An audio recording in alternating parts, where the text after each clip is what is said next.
Tuesday, June 17th is the Lion Channel. I'm John, day 47 of my manifesting journey. Something I'm starting to realize is if you've ever heard the term ebb and flow, okay, that's kind of what's happening with challenges. There's an ebb and flow here. The challenges seem to be coming in waves. All right, so the last couple days, okay, probably the last 3 or 4 days have been filled with challenges. Okay, I'm not sure if you could tell when I'm making my videos, but there's been a lot of challenging days. My daughter had just recently, over the last couple days, a friend of hers, I guess, that she knew, not like they hung out all the time, but they were close enough to where the girl was like a couple years older, and she gave Peyton some of her clothes that she wasn't wearing or like only wore once, and instead of throwing them out, she thought of Peyton, and so Peyton was kind of like wearing her clothes and stuff like that. So but she, couple days ago, she was riding on her scooter with her friend, and they got hit by a car, and she just passed away yesterday.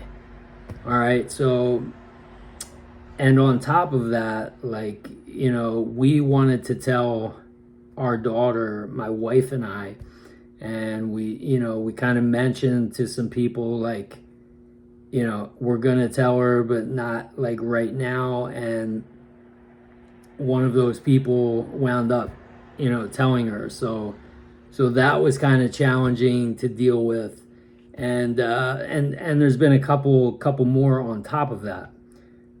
Okay, so the last couple of days, having to detach and having to, remind yourself over and over again, I know this is a simulation. Now, if this kind of stuff happened to me, like it was one of my friends who passed away, I would probably be able to handle it a little bit better, because I know that this is a simulation and it's all coming from my imagination. But when you got to explain these kinds of things to a 9-year-old, and it's it's a little more challenging. So but it's, something like that's never easy. But so we've had that happening, and as I'm talking about, the last 3 or 4 days have been kind of like that. And it actually reminded me of something that I heard David talk about recently, is that when you first start falling asleep in the wish fulfilled and applying the law of assumption, and if you are doing what I recommend, and I'm passionate about it on here, and you're trying to change the person that you are, or better said, become the person that you want to be, and you're falling asleep as that person, when you start impressing the subconscious mind, what's going to happen, or what is common, and it did happen to me initially. Okay, there were a couple nights where I had some really bad dreams, like nightmares, and and there were a lot of challenging moments initially, when you're changing. So what's happening in these moments, and this is how David explained it, and this is like such a great analogy, is that the person that you are has all of these doubts and fears ingrained, and you have these limiting beliefs that have just been kind of, imagine they're sitting in a cup, like they're all represented by like ping pong balls sitting in an empty cup.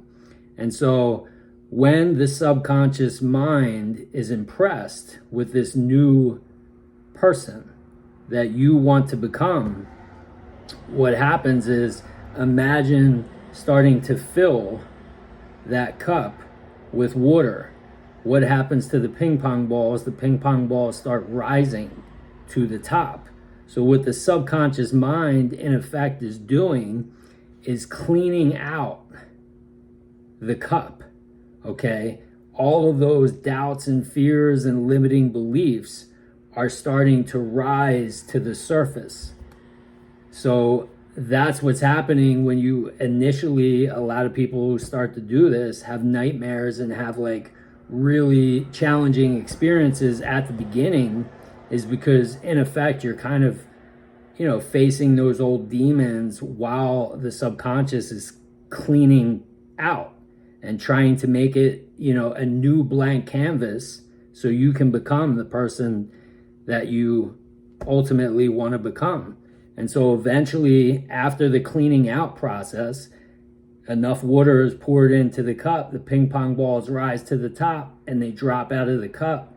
Now you have, as I said, you have a cup that's just full of water. And so now you can become the person that you want to become.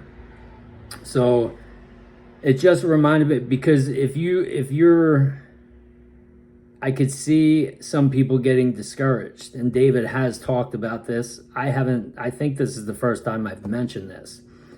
You know, initially, if you start applying this and falling asleep in the wish fulfilled, and you start having nightmares, you're liable to think, you know, your first reaction is going to be like, whoa, what the hell is going on? Like, you know, and immediately just dismiss this stuff and start falling, you know, going back to sleep like you normally do.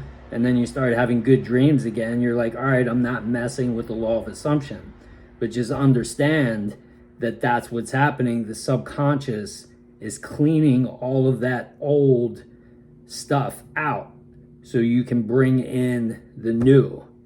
All right. So initially it might be challenging. It was for me. I didn't really talk about it much here because I didn't really know what was going on. But as I said, I'm always listening to David's question Q&As from the past year, because I want to just, I don't know, I'm inspired. I'm interested in it, and I'm probably so interested in it so I can then give the information to all of you who are watching and help you, because that is the ultimate goal. And that's why I'm making these videos, is to help and talk about my journey so that, you know, if you are watching these videos, you'll be ready for this kind of stuff. And, you know, you won't quit if it's tough initially. If you hear this and you know this, you're more liable to keep going now. All right, so that's all I got for today. I love you all. I hope you have a wonderful night, and I'll see you tomorrow for day 48. Let's go.